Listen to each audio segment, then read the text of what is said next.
5, 4, 3, 2, 1. It's time to count down reality TV's most talked about moments with Amanda Bella. Hey everybody, welcome back to Bella Talks TV. This is me, Amanda Bella Perio, and I can finally really say that with my whole chest because I just got married.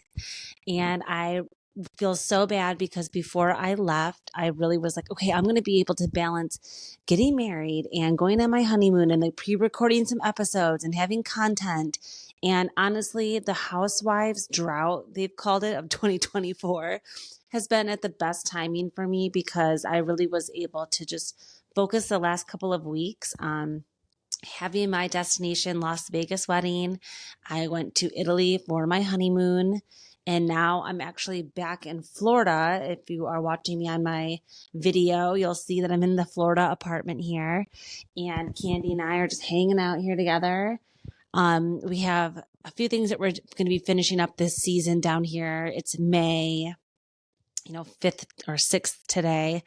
And I just am going to get back into recording again on Mondays. And I think that's a good time for people to start their week, getting a roundup of what's been going on. And as you know, Bella Talks TV, if you're here before or if this is your first time watching, this is a countdown show. So my goal every week is to give you a top 5 countdown of basically the most talked about moments on reality TV, not just Bravo, but any other, major reality TV moments, even social media reality TV moments, things that are going on current time.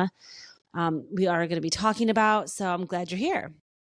And it's a beautiful day here in South Florida. I'm happy to be down here again and just getting some sun on top of all of everything I've had going on. I was also sick, so I've been calling it the podcasting flu. I know that there's a couple other podcasters that I listen to here in this atmosphere, and I'm sure that you do too if you've found me. I'm not going to call them out. I don't want to HIPAA violation anybody and talk about anybody's health, but there were a few other podcasters I know that were only able to put out, an episode or haven't been able to record either because there's been a lot of problems, sinus infections, allergies.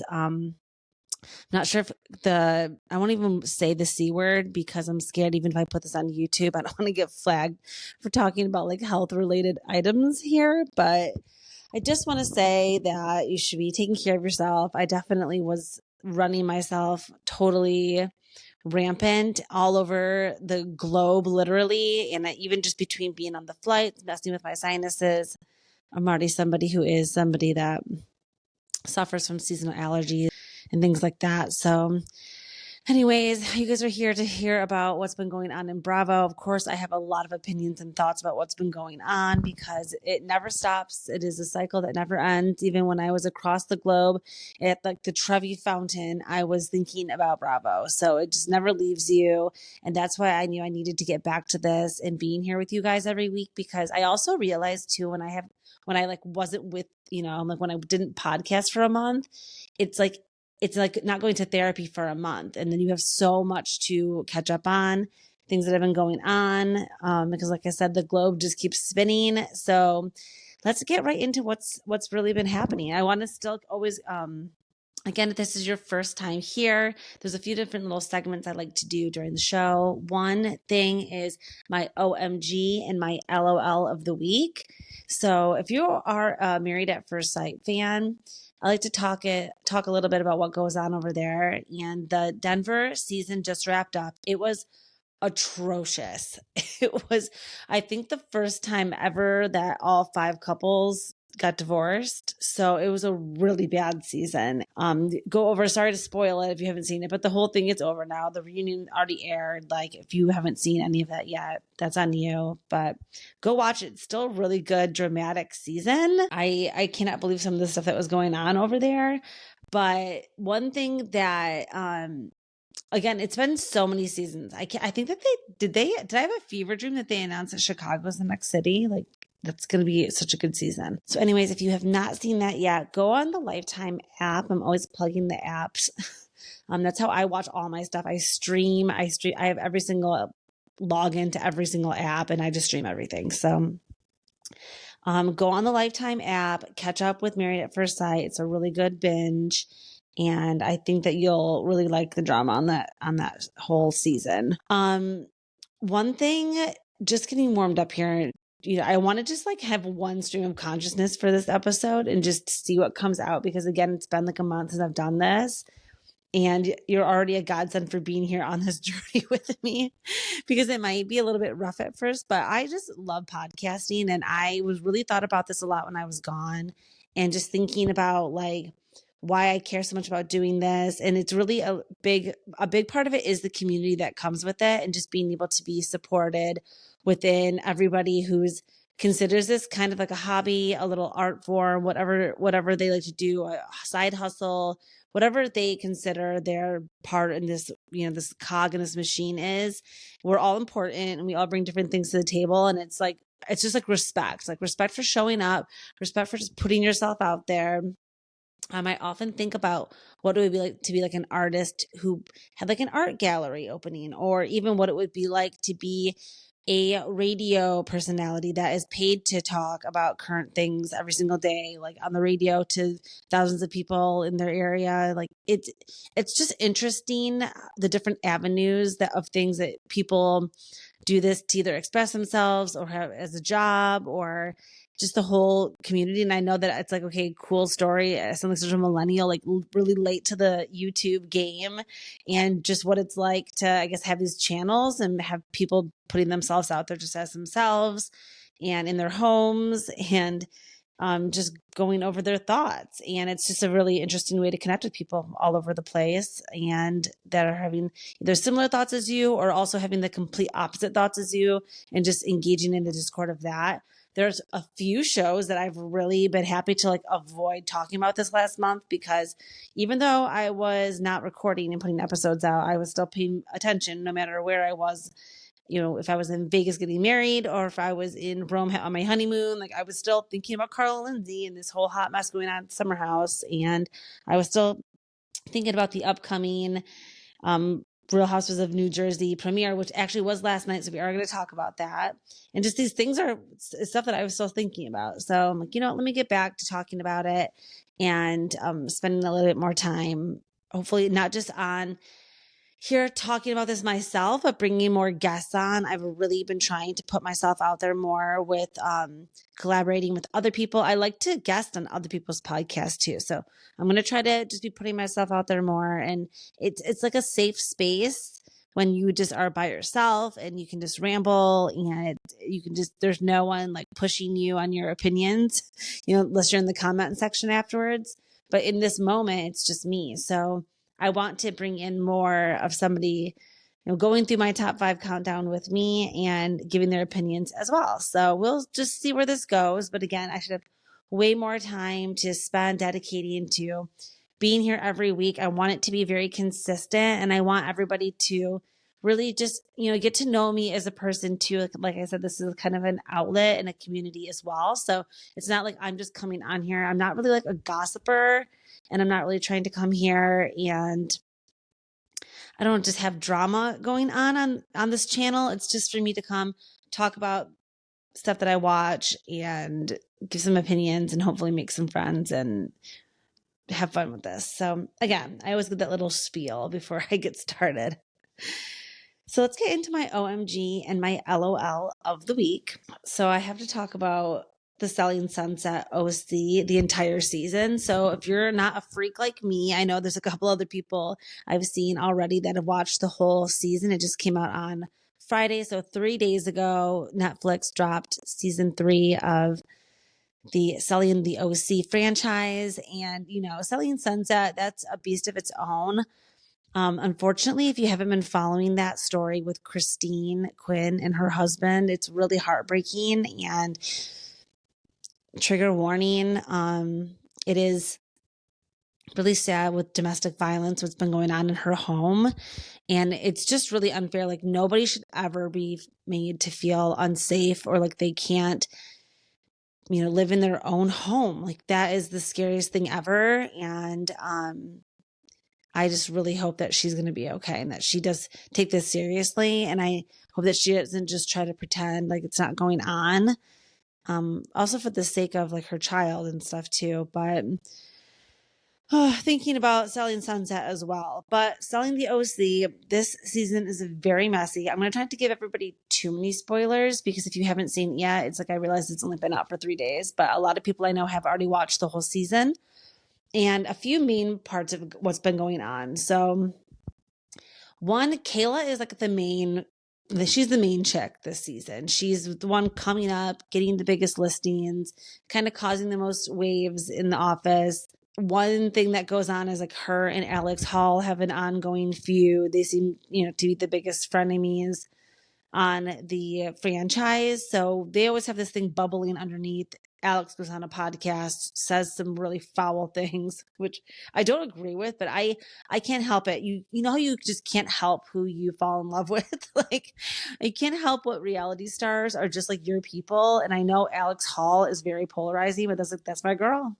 I can't explain it. I love her. I love her style. I love her even as like mom goals, even though, she's divorced and I can't imagine like there's somebody who just got married. Like I don't even like to even, I don't even want to say the word like divorce, but I don't want to wish it upon anybody. I don't want to talk about anybody as divorced. I don't want to even like put it out there, but it seems like she, doesn't just, I don't know. I just really like the way that she carries herself. She's close to her family and I just like her. So whatever, sue me.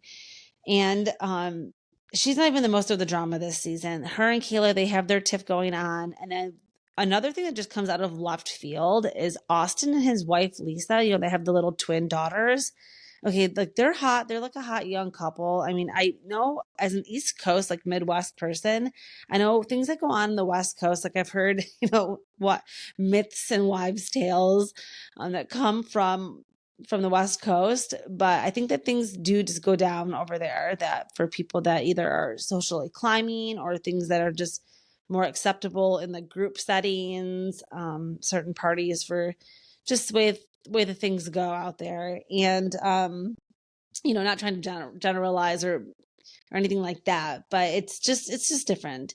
And so I don't know, when they first brought up, okay, like they could be into having threesomes and stuff, I'm like, okay, like maybe, I don't know. I guess never say never.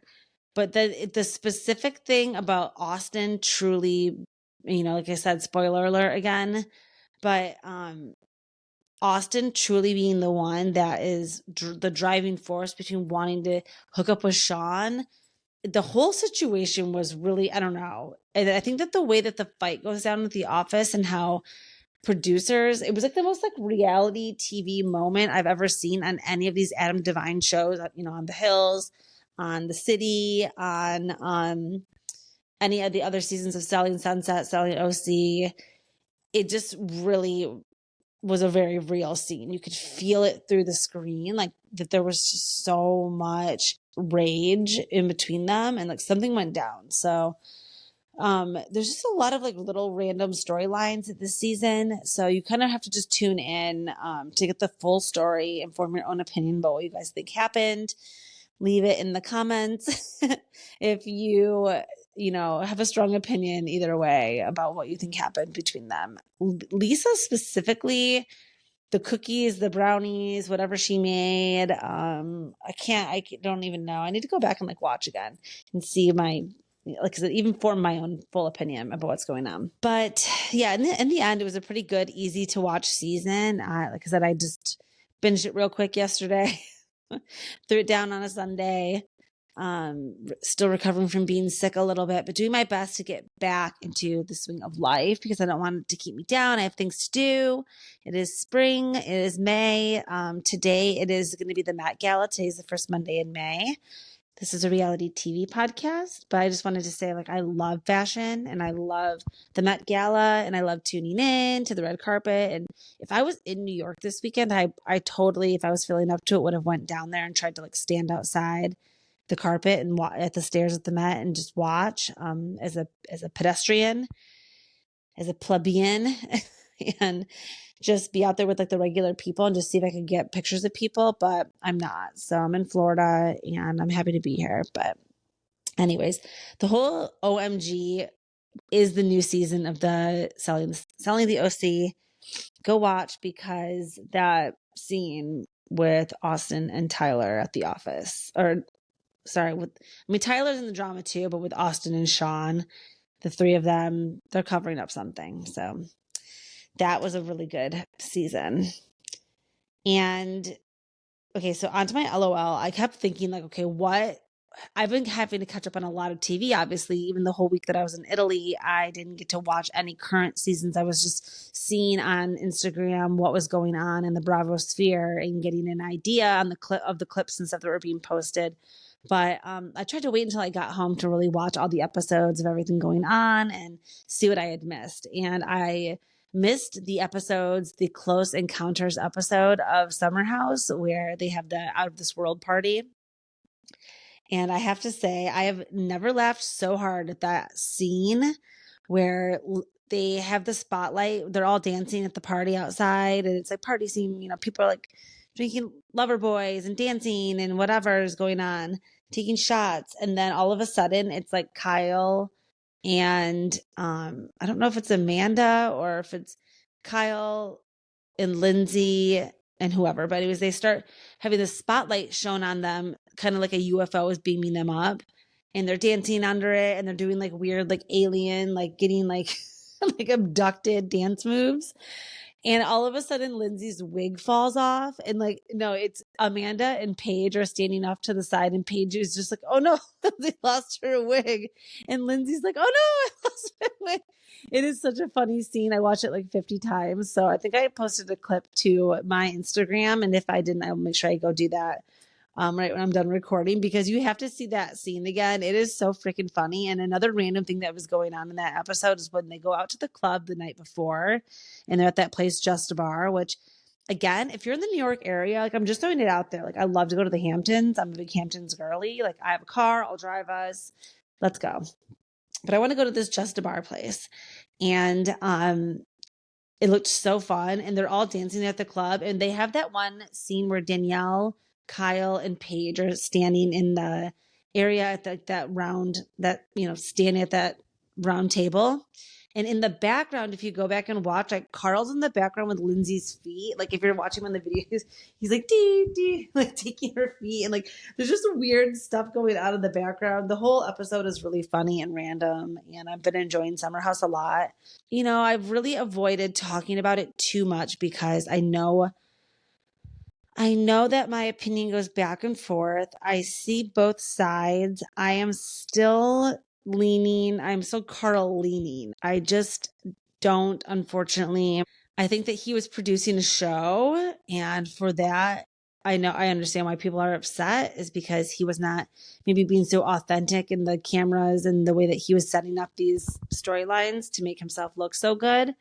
But like, it is Carl. And can you really blame him? I don't know. He's like using his platform for, you know, his greater good. I'm sure that he was probably talking to producers a lot, and they were also coaching him on how to set these things up. Like it's not like they just like don't tell him like, hey, I'm going to have you guys come to the Jersey Shore for like no random reason. Like he sets these shots up with them, tells them, and then they like fly a crew there. Like it's not like random how this stuff just happens. I think that they're just really scandivaling. That's really like a term now, where they're just self-producing. Well, not even that. They're just using the cameras to really break the fourth wall and kind of like interact more with the audience in like a winking way, where you see like what's going on more behind the scenes, where reality TV back in the day was more of like an illusion that like, there's not even cameras here. Like this is not even like being filmed. It's like, okay, yeah, it is. Like, it's pretty obvious, but now they're kind of like leaning more into it. I'm actually kind of into this whole like new wave of the Bravo sphere. I'm just enjoying the whole season as a whole. I have, again, strong opinions now as somebody who just had a destination wedding myself. Like there actually were people that we paid for that didn't come. I realize it's different when it's like a whole wedding and stuff, but it's like shit does happen. The whole idea, I don't know, their whole thing was just based on like lies. So to me, to see it crumble, I wasn't sad, and I was never somebody from the beginning who liked them together. So I do feel almost like vindicated in the fact that like I'm seeing it play out. I actually kind of felt the same way about Ariana and Tom in a weird way. It was like finally, like they were not happy. It doesn't excuse what he did, but they needed to not be together. So you almost are like, okay, yes, we're moving along here as a society. We're not stuck in these relationships. Even with Brittany and Jax over on the Valley, we'll talk about that more, but that's a whole thing.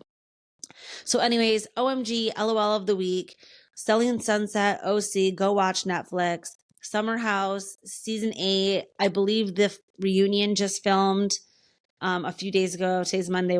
It filmed on Friday, I think. So we're going to see what happened at the reunion.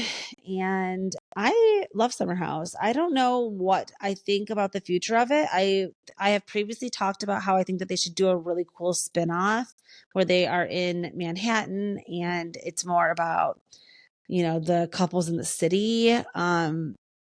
Then maybe Craig would maybe end up moving and then they could have like a little city show. I'm not sure what the future would be.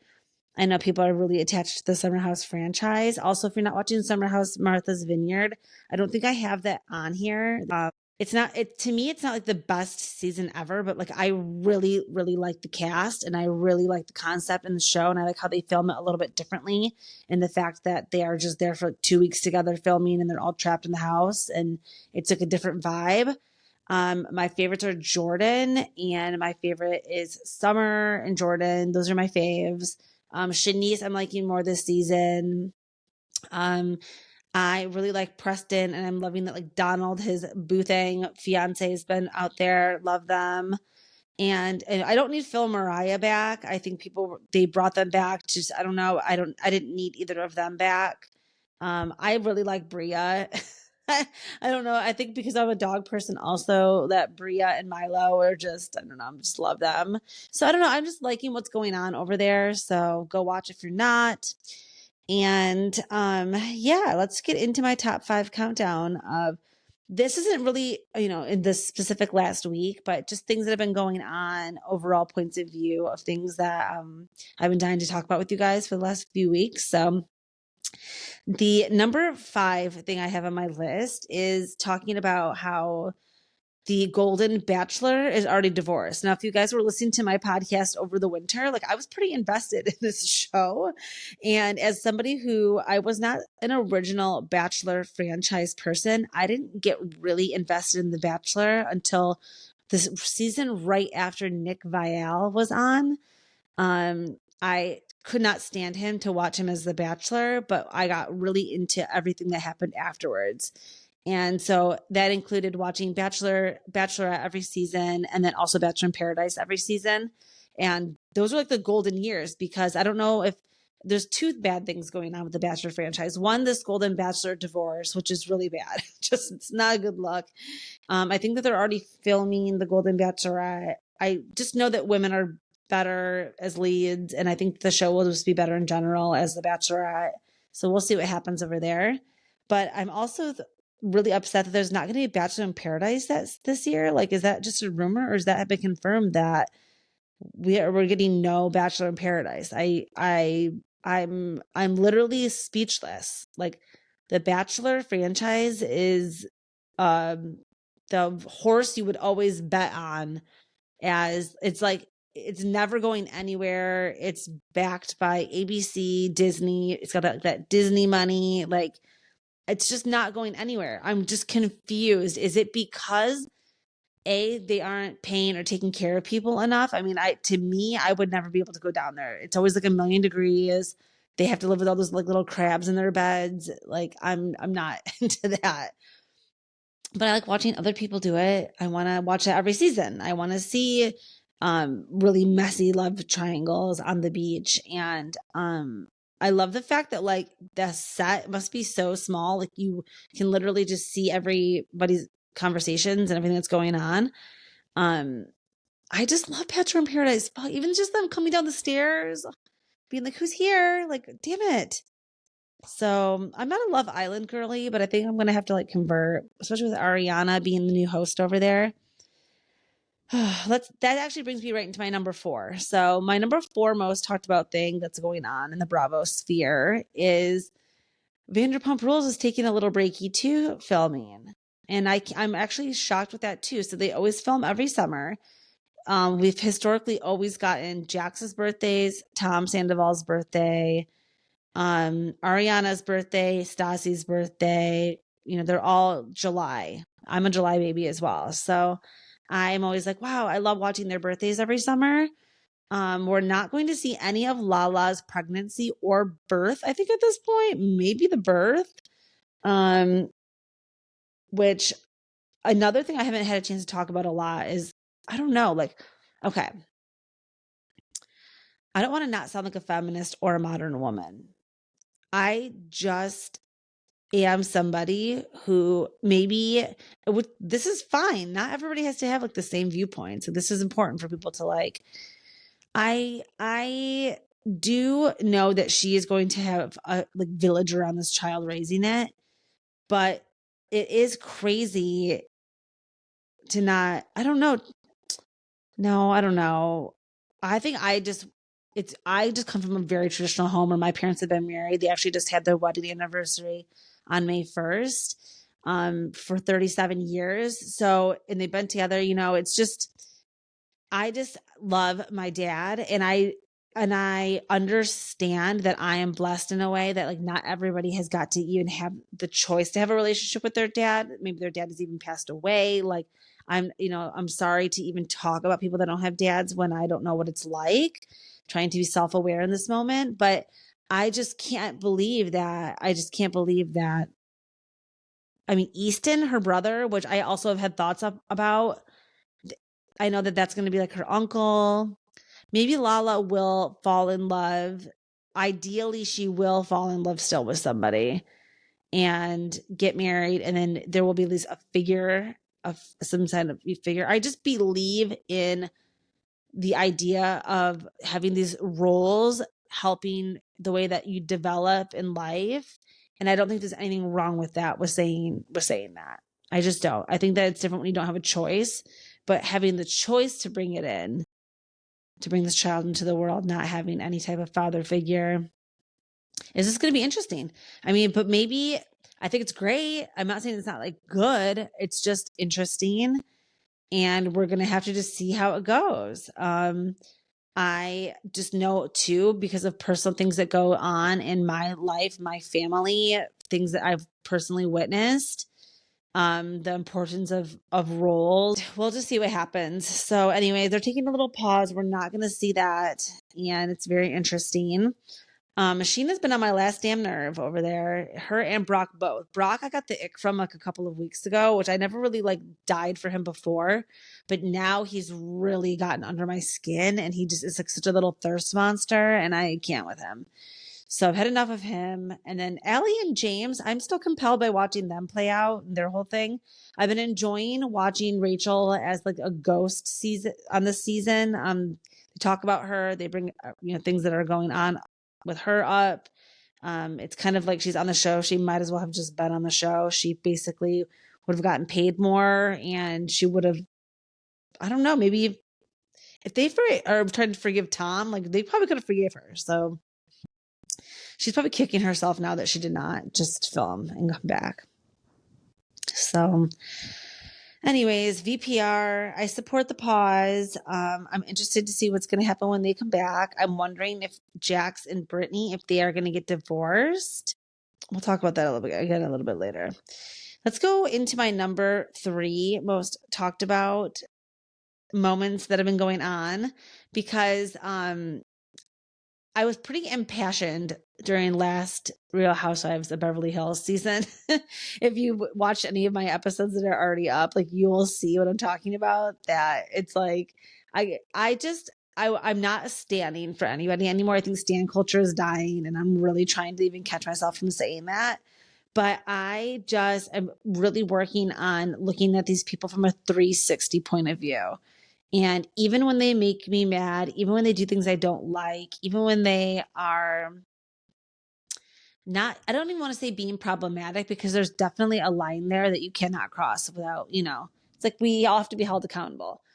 but Dorit just needs to come back. And so I think you guys know I was writing pretty hard for like not liking Crystal. And I'm also like, she just really found a way to, she just really got me going.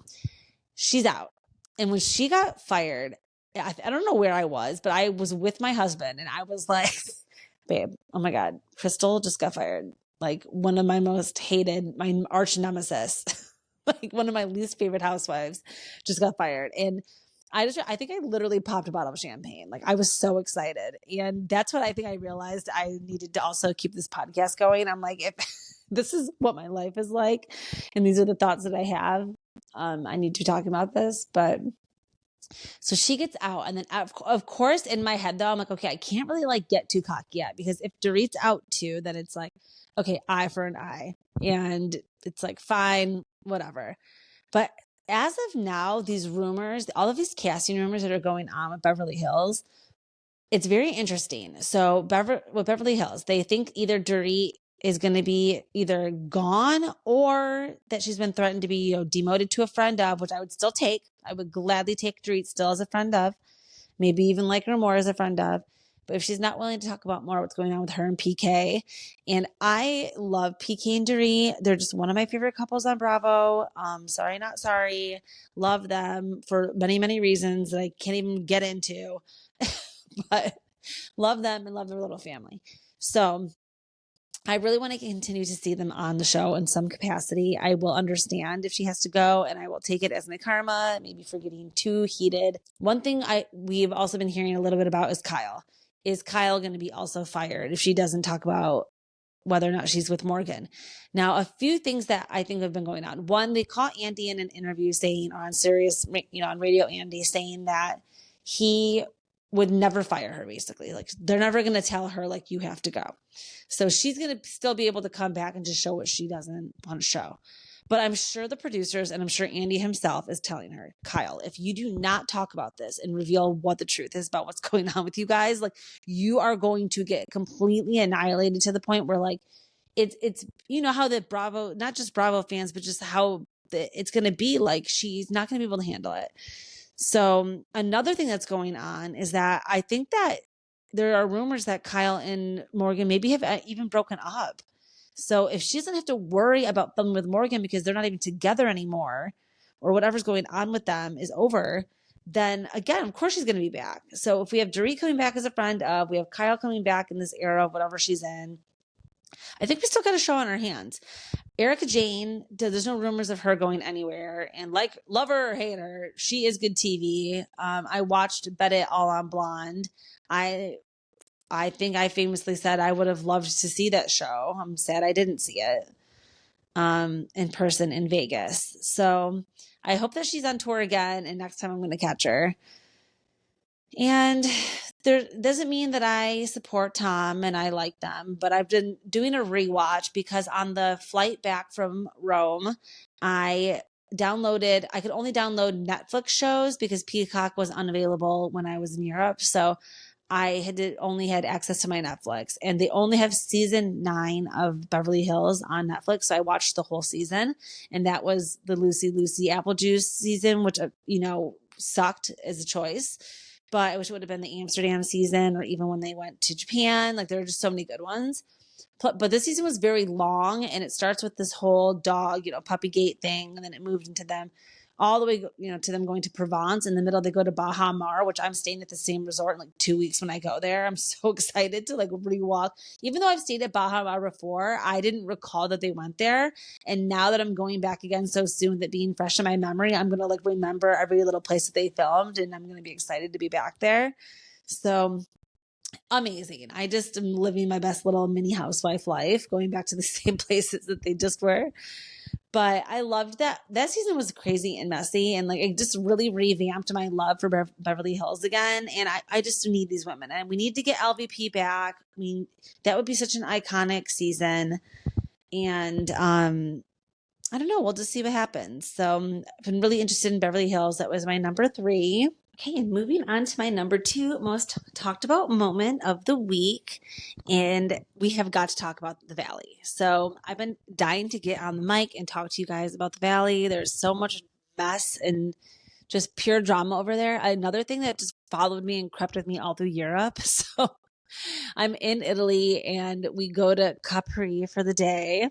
And I just could not stop thinking about this entire, like, there were 2 or 3 full Capri themed episodes of fighting, of them all, the whole Valley cast. And it's just so funny, like Jesse loving Capri life and being so into that. Like when I was there, I'm like, why am I thinking about Jesse Lolly and Michelle Lolly right now? Like, when I'm trying to enjoy my honeymoon, this is what goes on in my life.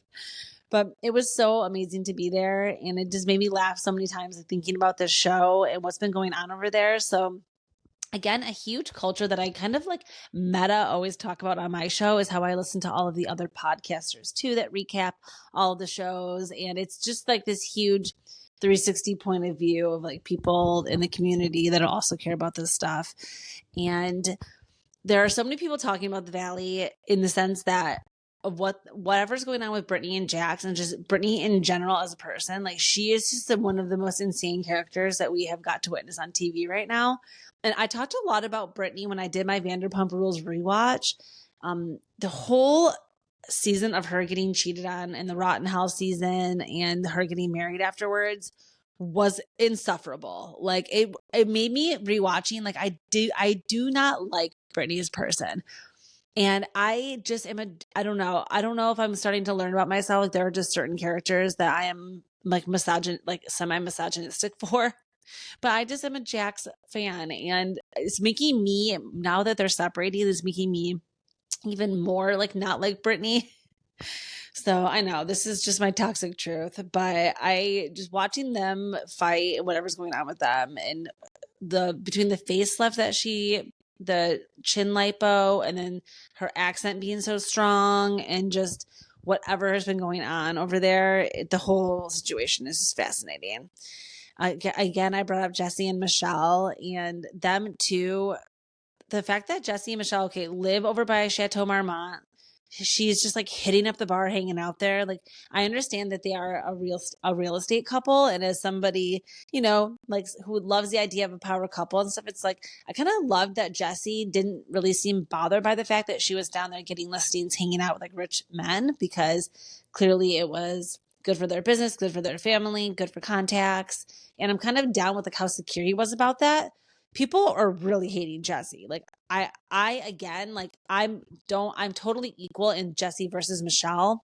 I think they're both like different types of monsters, but obviously Michelle's the one cheating, and I guess that maybe has crossed the line. He sounds like he's been pretty trusting of her, and he's actually been pretty secure in the fact that she's been working and doing whatever down there. So it's confusing to me about, I don't know, the whole thing is just very confusing to me. Now, do I like an aggro man? No. Do I like when any of these men, like Ariana has talked about on Vanderpump Rules with Brock, like this male rage that we see on Bravo? Do I like that? Absolutely fucking not. To be honest, I hate it, and I won't even talk about why I hate it, because that's how much I hate it, that I won't even allow myself to like even go there. So just know that I hate it and I do not support that. But I just believe that it's a very like real thing and part of reality TV and part of real life. And I'm glad that they show it. I'm glad that the producers do show these men flying off the handle and acting like total like douches, because we need to see that. They need to have the accountability of watching it back and having to go to the reunion or whatever. I mean, Andy could do better pressing them, to change and do things. You can't make somebody change. Look at Shep from Southern Charm and how Shep, has self-proclaimed gone on, some retreats and done some things where he's trying to also like get his shit under control, because people are just sick of seeing season after season of these men like flying off the handle. So they got to get it under control. And if there's substance abuse and there's other things going on, like we've seen a lot of sober curiosity and some other fully sober members that are still on Bravo. So you don't have to be, it's like everybody struggles on their own spectrum with that. But anyways, Valley, and then Kristen, our Mariposa, Kristen and Luke. I have to say, I really die at all of the Vincent Van Gogh comparisons to Luke. I really don't like the idea that he just lives on like a plot of land in Colorado. He's not like a Denver boy. Like he is a woods plot of land, no electricity, no Wi-Fi. Absolutely not. So I would not want to live there either, Kristen. And so I saw something interesting that was that there, since it took the Valley so long to shoot and like kind of get greenlit and get cameras running, I guess it was about 2 years. That Kristen was so determined to try to have a kid already anyway on her own before she even met Luke at that wedding, started dating him, and then they started filming. So previous to her even meeting Luke, there is a rumor online that Zach was going to be willing to be her sperm donor and that he was going to go through that process. And then Kristen was just going to have the baby on her own. So if that is true, that's very, very interesting. It's very clear that Kristen, yes, it does not matter who the man is or where the sperm comes from. It's like great if she is in a relationship with him, but that's not a deal breaker for her. She just needs to have a child.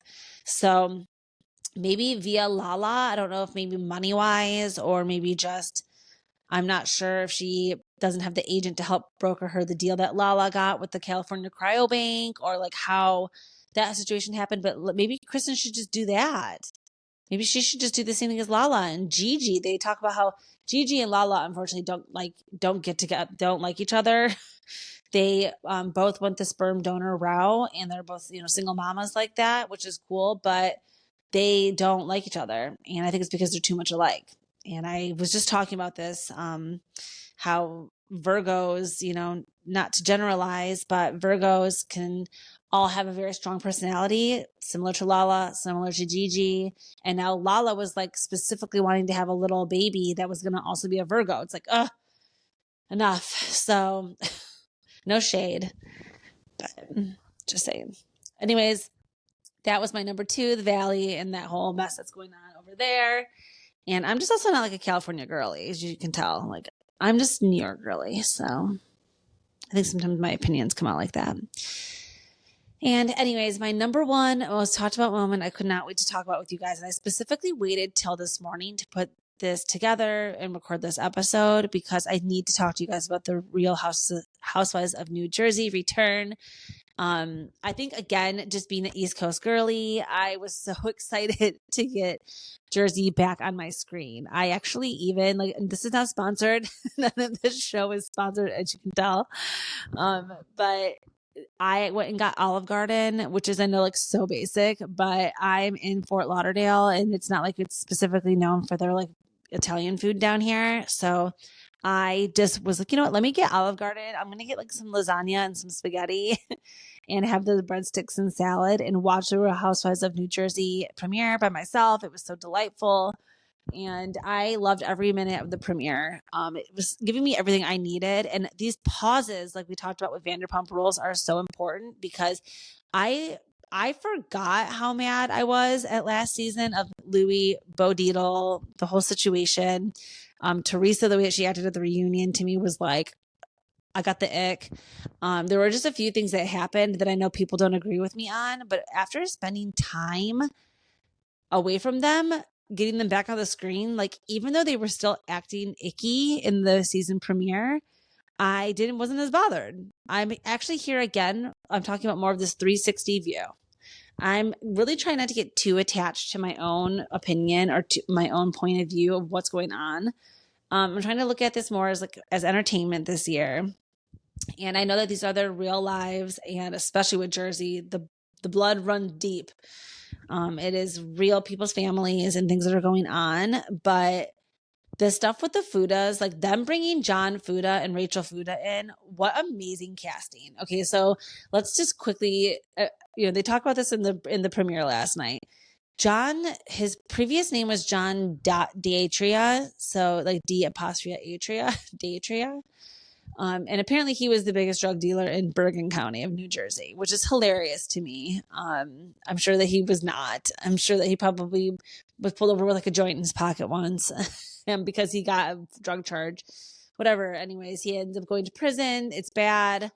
It affected, I know that they have, the son, but they now have custody of the son. The mom's actually in prison. It just sounds like it was kind of not a great situation and a little bit of a broken home. and what was going on with them. So when they got married and John married Rachel, she gave him her last name. So then her name was Rachel Fuda already. And then they got married and he became John Fuda. And I think that was for the better, so that he could, kind of have a start anew and just take over like that. So to me, it was kind of like a good move, but them talking about that and bringing it up, it's like, first of all, the kid's still not 18. And I do believe in the whole, like, you shouldn't be talking about the children rule of Housewives. So I don't like that they're talking about that. I don't like that they're talking about the lady that's in prison. I know that prison has been a topic on this show before. Teresa herself has been there. Her and John have that in common. They bond over that in this episode. So it's just, an interesting franchise compared to, say Beverly Hills. It's just a totally different thing going on over in Jersey. So they have that whole situation going on. Louis makes a brief appearance. So he talks about wanting to talk to John and kind of clear things up with him, because obviously Louis was using Bo Dietl, the private investigator, to get dirt on John by talking to his ex-wife that's in prison. So this shit, again, is crazy. So Louis is like, let me talk to you, John, and let me figure out what's going on. And they bring up how this is a tactic of most narcissists, is isolating you and kind of getting you so that no one else is there to help you also see what the light is of what they're trying to do to you. And so I'm not really sure exactly what Louis' plan was as far as what he was going to say to John. But then John was like, no, I'm not going to come talk to you. I don't know if this is supposed to be off camera. But he basically was like, no, I'm not going to talk to you off camera, I think. He was like, I'll talk to you on camera when we're at the party that we're going to be filming that this weekend. And Louis decides to not come because he ends up having a business trip to Florida. And that's what Teresa says. Teresa's like, whatever, Louis has business. It's not like he's avoiding you, but he just couldn't come to the party. And we don't get to see this confrontation of John, but Louis basically is still confronted. Teresa still executes the plan, I think, of what was going to be said. And they are doubling down and standing by what they said. And it looks like that's really going to be a main plot of this whole season. It's going to be more Teresa versus the Fudas instead of Teresa versus the Gorgas, which would be a nice change of pace. But Teresa sounds like she's still in villain mode. So it looks like even Jen already so far is like, damn, you can tell that she's going to distance herself a little bit this season. Which I'm shocked, because I thought Jen was literally ride or die, but she's not. I think she's seeing that oh shit, I need to make sure that I'm able to see both sides. Because without Teresa, there's no me. So we're gonna have to see how that all plays out. It's really gonna be an interesting season. I think it just started off with a bang. Everybody looks amazing. I just love them. Just love the New Jersey wives. I love that they're all, mostly family, really do have families. It's just different than some of the other housewives. So I like their whole vibe over there. So yes, the housewife drought is over. We have housewives back on our screens. We also have the Real Houses of Orange County is done filming. They're hoping to premiere in July. So hang on tight for that. Soon we will have that back on screen. Rumors are that Shannon Beador has still been drinking a lot. So we'll see how that plays out.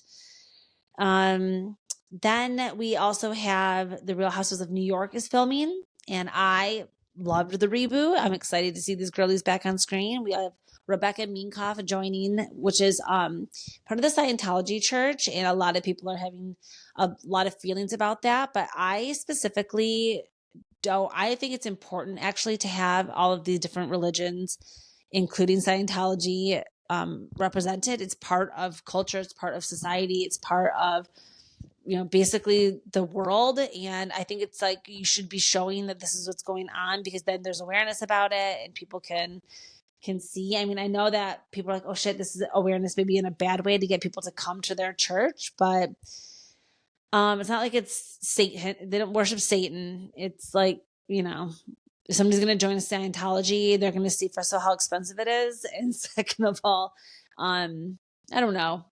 that would be their own journey then. Same with Christianity. It's like they drive by a church every day. You don't think that they're going to join if they can. So I don't think that having a housewife that's a certain religion should be banned. I think that actually sounds like that's when you say it out loud, that sounds like that should be illegal, right? Like you can't not hire somebody based on their religion. So I want to see her on there. She seems sassy and she's an amazing, fashion girly. I love fashion. So we'll see what happens.